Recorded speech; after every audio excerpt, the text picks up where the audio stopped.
Hello everyone, any education classes में आप सभी का स्वागत है। जैसे कि आप सभी जानते ही हैं कि एमपीपीएससी के द्वारा Madhya Pradesh food safety officer का एग्ज़ाम अर्थात एमपीएफएसओ 2025 इसका जो एग्ज़ाम है 14 दिसंबर को आयोजित होने वाला है और इसकी तैयारी को सुनिश्चित करने के लिए हमने इसके सिलेबस का पार्ट ए की यूनिट 1 जो यूनिट फर्स्ट है उसमें मध्य प्रदेश का इतिहास दिया गया है और हमने इसी यूनिट को कंप्लीट हम कर रहे हैं। तो पार्ट ए की जो यूनिट 1 है इस जो कि संबंधित है मध्य प्रदेश के इतिहास से और हमने मध्य प्रदेश का इतिहास अर्थात एमपी हिस्ट्री इसकी पहले से ही 5 क्लासेस कर ली हैं और उसमें हमने मौर्य की शासन काल तक हमने अध्ययन कर लिया है। मौर्यों का जो शासन है मध्य प्रदेश के कौन कौन से क्षेत्रों से संबंधित था और मौर्यों की जो भी एक्टिविटी है मध्य प्रदेश में दिखाई दी, हमने उन सभी घटनाओं का अध्ययन कर लिया है। आज की हमारी क्लास है जो 6 नंबर की क्लास है और आज की इस क्लास में हम मौर्य साम्राज्य के बाद कौन सा शासन आया, तो मौर्य साम्राज्य के बाद हम सभी जानते हैं कि शुंग वंश का शासन स्थापित हुआ। तो शुंग वंश के जिन शासकों का संबंध मध्य प्रदेश से होगा, तो शुंग वंश के उन शासकों को हम आज पढ़ेंगे और मध्य प्रदेश से उनका क्या संबंध है। हम सभी शासकों को नहीं पढ़ेंगे शुंग वंश के, हम केवल उन्हीं शासकों को पढ़ेंगे जिनका संबंध मध्य प्रदेश से होगा, क्योंकि हमारे सिलेबस में एमपी हिस्ट्री मध्य प्रदेश का इतिहास दिया गया है। शुंग वंश का अध्ययन जो इंडियन हिस्ट्री है उसमें डिटेल से करते हैं, एक एक शासक के बारे में हम पढ़ते हैं, परंतु आज हमें जो पढ़ना है वह मध्य प्रदेश के संबंध में शुंग वंश पढ़ना है। तो शुंग वंश के उन सभी शासकों को हम आज पढ़ने वाले हैं जिनका संबंध मध्य प्रदेश से है। तो चलिए, मध्य प्रदेश में शुंग वंश, तो हम जैसा कि हम पढ़ चुके हैं कि जो मगध साम्राज्य है, मगध साम्राज्य में मौर्य वंश का शासन चल रहा था और मौर्य वंश के सभी शासकों के विषय में हम पढ़ चुके हैं। अब मौर्य वंश है, जो मौर्य वंश के जो अंतिम शासक थे उनका नाम था बृहद्रथ। क्या नाम था? बृहद्रथ। तो जो मौर्य वंश के अंतिम शासक होते हैं बृहद्रथ, इनकी हत्या की जाती है पुष्यमित्र शुंग के द्वारा। किसके द्वारा की जाती है? पुष्यमित्र शुंग के द्वारा। और जो पुष्यमित्र शुंग हैं, जब ये बृहद्रथ जो कि मौर्य वंश के अंतिम शासक थे, मौर्य वंश के क्या थे? मौर्य वंश के अंतिम शासक, इनकी हत्या किसके द्वारा कर दी जाती है? पुष्यमित्र शुंग के द्वारा। और जो पुष्यमित्र शुंग है, इसके बाद मगध साम्राज्य किनके हाथों में आ जाता है? पुष्यमित्र शुंग के। तो मगध में अब शासन हो जाता है पुष्यमित्र शुंग का। तो चलिए, यहाँ पर पुष्यमित्र शुंग हैं जो ये मगध साम्राज्य के शासक बन जाते हैं। चलिए, तो हम आगे देखते हैं कि इसमें इनके समय पर कैसे ये शासक बने। तो चलिए, जब मौर्य वंश के अंतिम शासक जो कि है बृहद्रथ, मगध में आप देखेंगे कि जो मगध राज्य है, मगध राज्य, तो मगध जो साम्राज्य है या मगध जो महाजनपद है, यहाँ पर मौर्य वंश के अंतिम शासक किसका शासन काल चल रहा है? बृहद्रथ का।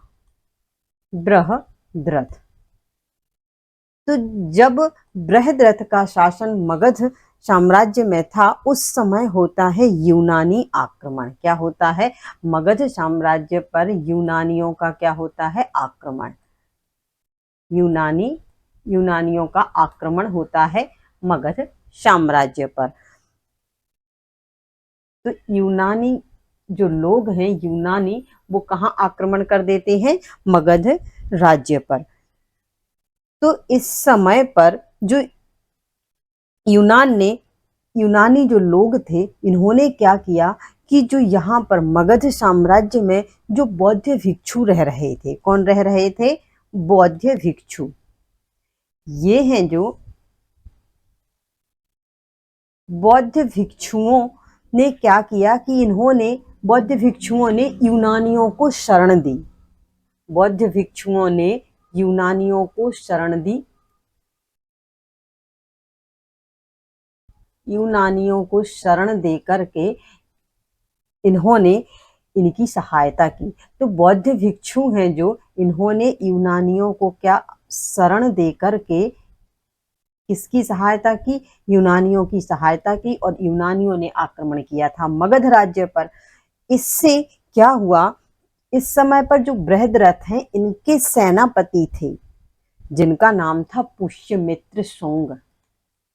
सेनापति का नाम क्या था? पुष्यमित्र शुंग। तो जो पुष्यमित्र शुंग हैं ये थे मौर्यों के सेनापति। मौर्यों में भी अंतिम शासक बृहद्रथ के क्या थे? ये सेनापति।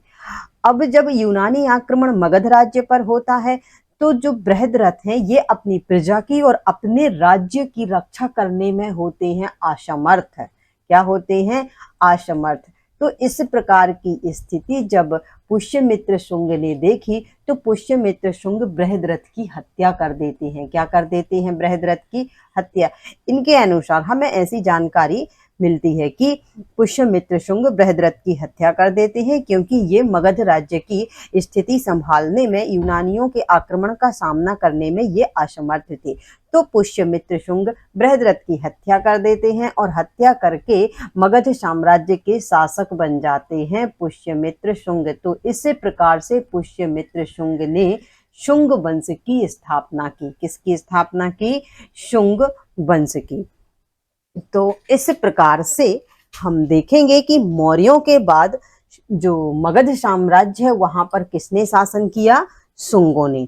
और जो शुंग हैं ये मुख्य रूप से जो शुंग हैं ये मुख्य रूप से उज्जैन के निवासी थे। कहाँ के निवासी थे? ये मूल रूप से उज्जैन के थे। तो इस प्रकार के जो फैक्ट हैं हमें याद रखना है कि जो शुंग हैं मूल रूप से कहाँ के निवासी थे?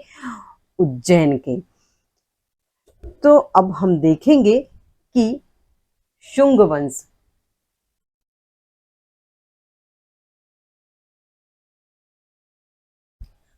शुंग वंश। तो जो शुंग वंश है, शुंग वंश के संस्थापक, तो शुंग वंश का संस्थापक कौन है? हम अभी देख चुके हैं कि शुंग वंश का जो संस्थापक है वह है पुष्यमित्र शुंग। कौन है? पुष्यमित्र शुंग, जिसने की अंतिम मौर्य शासक बृहद्रथ की हत्या करके शुंग वंश की क्या की? स्थापना। तो शुंग वंश के जो शासक हैं, शुंग वंश के जो संस्थापक हैं वह है पुष्यमित्र शुंग था। और जो ये शुंग हैं, शुंग वंश के जो भी शासक हैं, शुंग वंशीय हैं, ये मुख्यतः कहाँ के थे निवासी? ये मुख्य रूप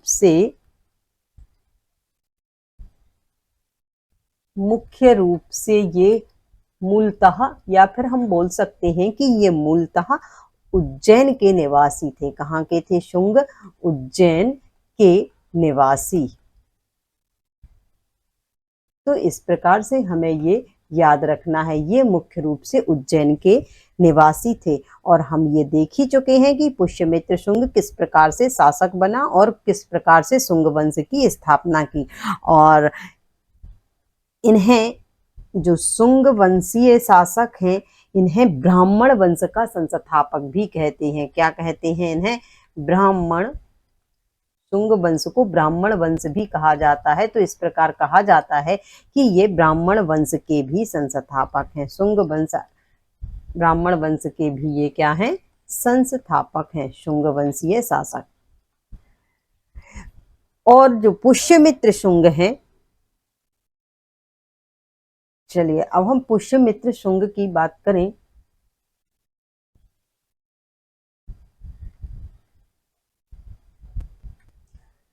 जो पुष्यमित्र शुंग हैं,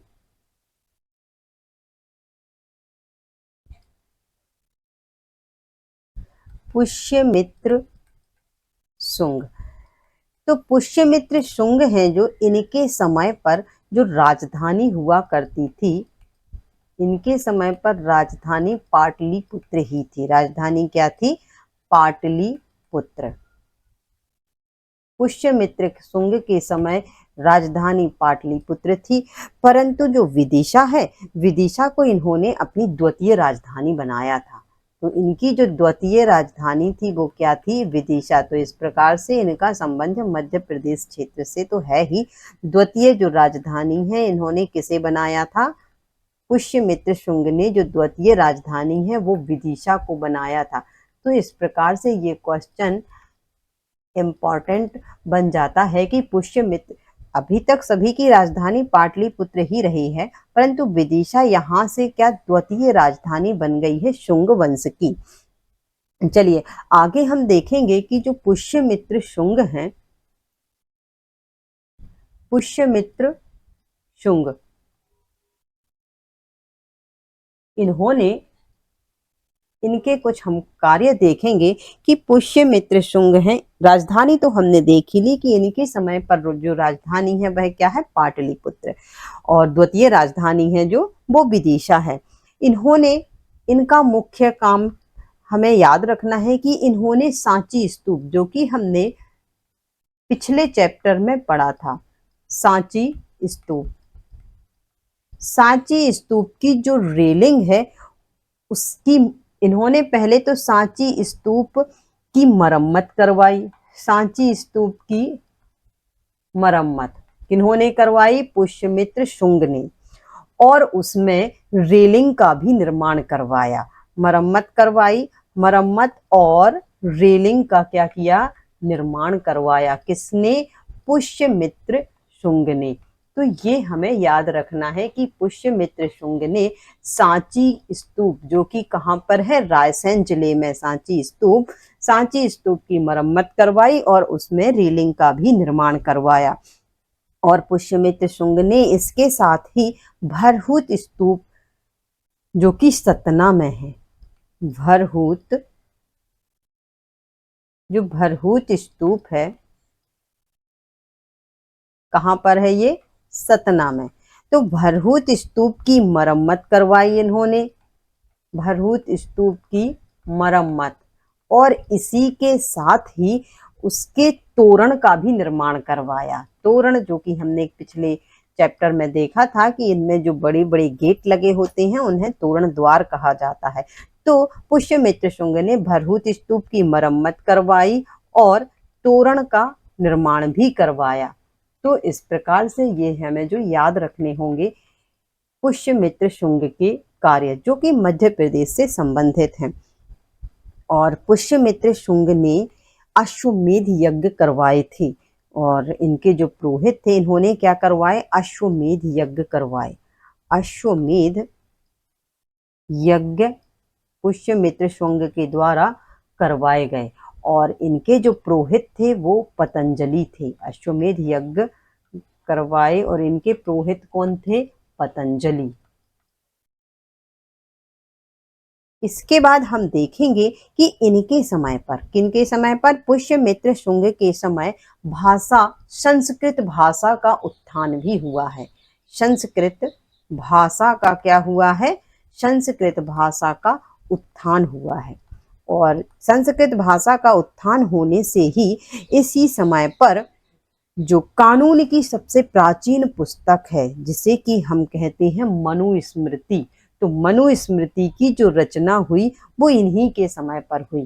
तो इस प्रकार से मनुस्मृति की जो रचना है इनके समय पर हुई, और इनके समय पर संस्कृत भाषा का उत्थान हुआ। और इनके समय पर भी यूनानियों ने भारत पर आक्रमण किया था। पुष्यमित्र शुंग के समय पर भी यूनानियों ने भारत पर आक्रमण किया था। तो ये भी हमें, यूनानियों का आक्रमण भी होता है इनके समय पर, तो इस प्रकार से हमें ये याद रखना होगा। तो इन सभी घटनाओं की जो जानकारी है वह हमें मिलती है, इनकी जो जानकारियों का स्रोत है वह हमें कहाँ कहाँ से मिलती है। चलिए हम देखेंगे कि इनकी जानकारी हमें मिलती है गार्गी संहिता से। कहाँ से मिलती है? गार्गी संहिता, जो कि किनके द्वारा लिखित है? कात्यायन ऋषि। कात्यायन ऋषि।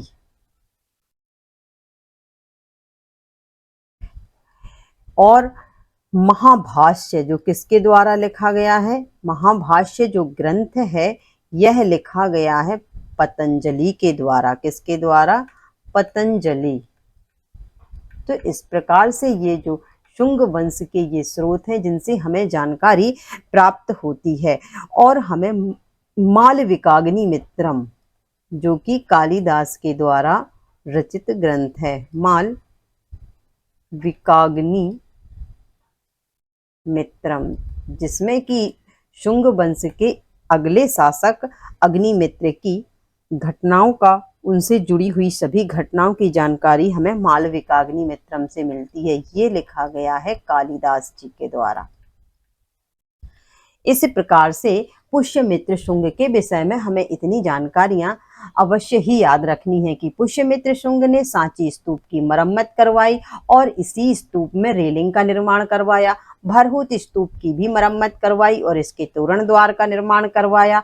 इन्होंने अश्वमेध यज्ञ किया, और जब इन्होंने अश्वमेध यज्ञ किया तो उसमें पुरोहित कौन थे? पतंजलि। इन्हीं के समय संस्कृत भाषा का उत्थान हुआ और मनुस्मृति जैसी ग्रंथों की रचना हुई। इनके समय पर यूनानियों का भी आक्रमण हुआ। इन सभी घटनाओं की जानकारी हमें प्रमुख ग्रंथ गार्गी संहिता, महाभाष्य और मालविकाग्नि मित्रम से मिलती है, जिसमें कि गार्गी संहिता के जो लेखक हैं, रचयिता हैं, वो कात्यायन ऋषि, महाभाष्य के पतंजलि और मालविकाग्नि मित्रम के कालिदास हैं।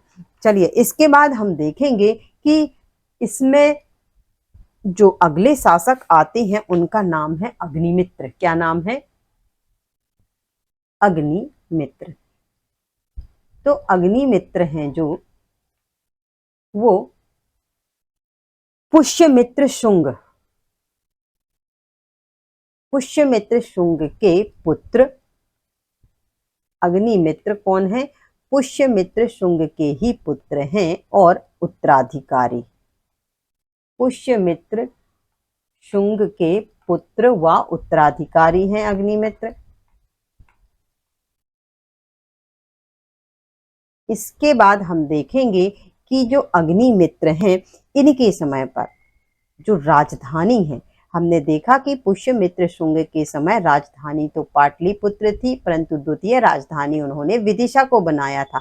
परंतु अग्निमित्र के समय जो राजधानी है वह विदिशा हो जाती है। ये अपनी राजधानी किसे बनाते हैं?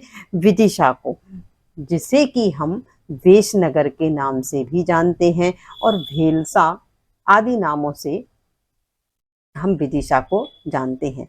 तो इनके समय पर जो राजधानी थी अग्निमित्र के समय पर, वह कौन सी थी? विदिशा। और इनके समय पर, शुंगों के सभी शासकों के समय पर जो विदिशा है, विदिशा का महत्व तो बढ़ गया था। शुंग वंश के समय जो विदिशा है, अब राजधानी ही बन गई तो महत्व तो बढ़ेगा ही। तो विदिशा का जो महत्व है वह बढ़ा शुंग वंश के समय। ठीक है, तो इस प्रकार से जो अग्निमित्र हैं, हाँ, अभी हमने मालविकाग्नि मित्रम की बात की थी कि जो मालविकाग्नि मित्रम है, मालविकाग्नि मित्रम जो कि किनके द्वारा रचित है? कालिदास के द्वारा। मालविकाग्नि मित्रम, इन मालविकाग्नि मित्रम के जो प्रमुख नायक हैं वो यही हैं, अग्निमित्र, क्योंकि इन्हीं इन्हीं के ऊपर मालविकाग्नि मित्रम रचित है, अग्निमित्र पर। चलिए इसके बाद हम देखेंगे कि इनके बीच में और शासक भी आते हैं, परंतु हम सभी शासकों को ना देख करके हम बात करेंगे भागभद्र की। किसकी बात करेंगे? भागभद्र की, जो इसी वंश के 9वें शासक थे। कौन? भागभद्र। तो भागभद्र हमारे लिए इंपॉर्टेंट है, तो हम भागभद्र की बात करेंगे। तो देखिए, भागभद्र शुंग वंश के 9वें शासक थे और इनके समय भागभद्र के समय पर क्या हुआ कि तक्षशिला के जो यूनानी शासक हैं, कहाँ के? तक्षशिला में यूनानियों का शासन चल रहा था। तो तक्षशिला के यूनानी शासक, तक्षशिला में कौन शासक था इस समय पर? भागभद्र के समय पर यहाँ पर थे एंटियालकीड्स। एंटियालकीड्स यहाँ के शासक थे, एंटियालकीड्स।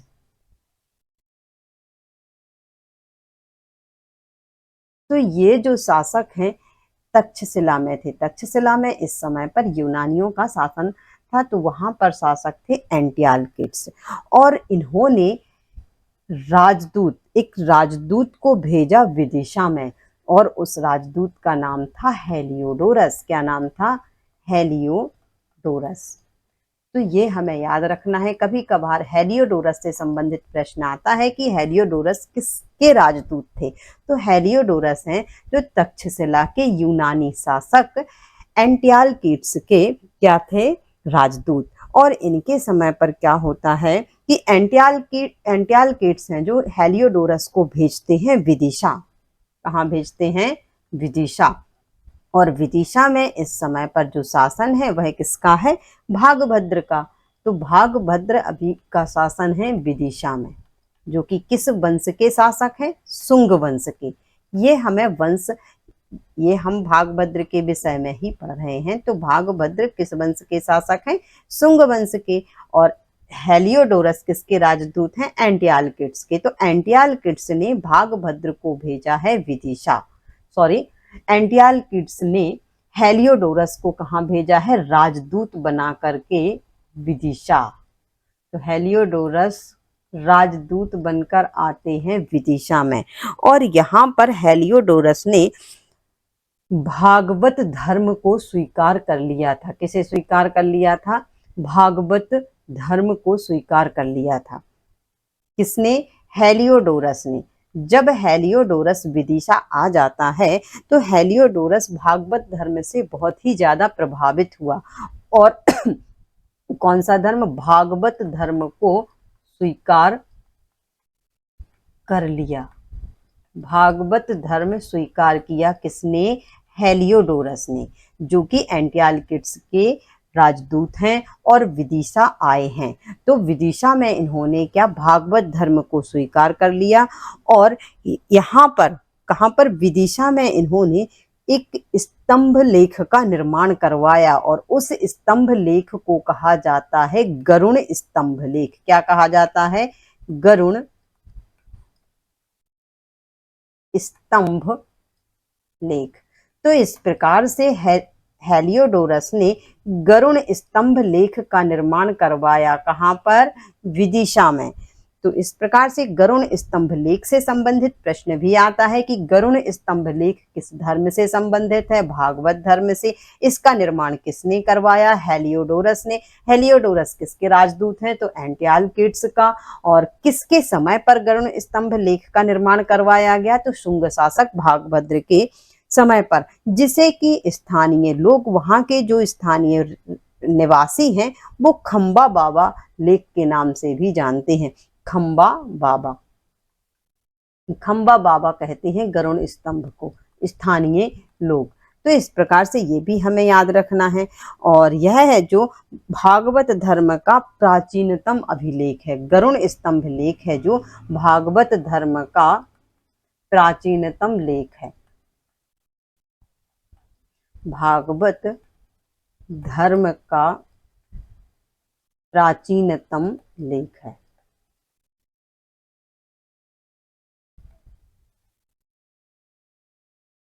चलिए, इस प्रकार से हमने भागभद्र के विषय में कुछ पॉइंट देखे। इन सभी पॉइंट्स को हमें याद रखना होगा। ये शुंग वंश के शासक हैं, ठीक है।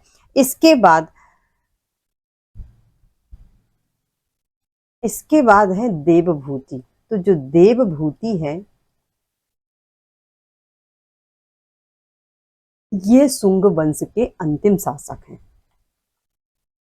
बीच में अन्य शासक और भी हैं, परंतु हमें यहाँ पर उन्हीं शासकों को पढ़ना है जो मध्य प्रदेश से संबंध रखते हैं।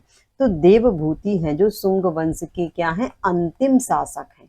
तो इस प्रकार से हमने आज के इस वीडियो में शुंग वंश के उन शासकों के विषय में जाना जिनका संबंध मध्य प्रदेश से है। अब देवभूति शुंग वंश के अंतिम शासक हैं और इनकी हत्या कर दी जाती है वसुदेव के द्वारा। किसके द्वारा? वसुदेव के द्वारा। वसुदेव द्वारा हत्या। और वसुदेव जो हैं वो होते हैं कण्व वंश के। तो वसुदेव किस वंश के हैं? कण्व वंश के।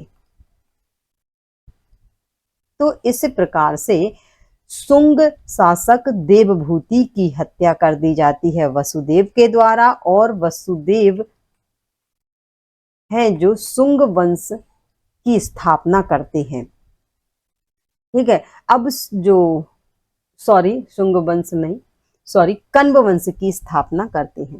अब कण्व वंश है, जो कण्व वंश में हमने देखा कि जो कण्व वंश है, कण्व वंश की स्थापना की किसने? वसुदेव ने। किसकी हत्या करके? शुंग शासक देवभूति की हत्या करके वसुदेव ने कण्व वंश की स्थापना की। अब ये जो वंश है इसमें हमें 4 शासक ही देखने को मिलते हैं। वसुदेव के बाद हमें देखने को मिलते हैं भूमिमित्र।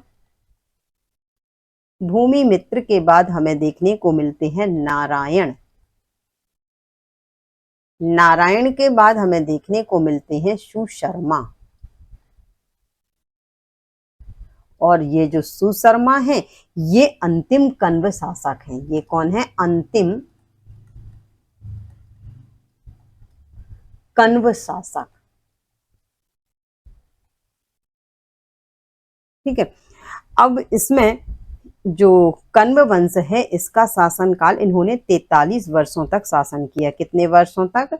43 वर्षों तक इनका क्या रहा? शासन। और इनके समय पर जो कण्व वंश का शासन मगध के आसपास के क्षेत्र पर इनका जो शासन है वह था। मध्य प्रदेश में हमें विशेष इनके कोई घटनाओं का जिक्र नहीं मिलता है।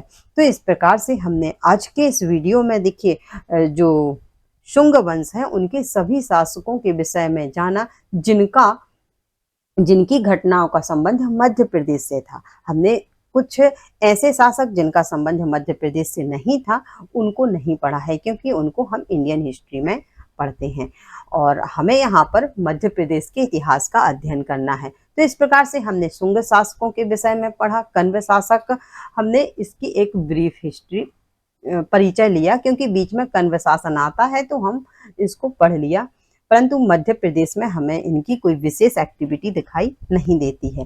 तो इस प्रकार से इसके बाद जो अंतिम शासक हैं कण्व वंश के सुशर्मा, इनके बाद आएगा सातवाहन वंश। तो हम अगले वीडियो में जो पढ़ेंगे वह पढ़ेंगे सातवाहन वंश। सातवाहन वंश के शासकों का जो अध्ययन है वह हम करेंगे और उन शासकों के विषय में पढ़ेंगे जिनका संबंध मध्य प्रदेश से विशेष रूप से है। तो चलिए आज के वीडियो को हम करते हैं यहीं पर स्टॉप और मिलते हैं हम अपने अगले वीडियो में। तब तक के लिए आप पढ़ाई करते रहिए, खुश रहिए, मस्त रहिए। तब तक के लिए जय हिंद, जय भारत।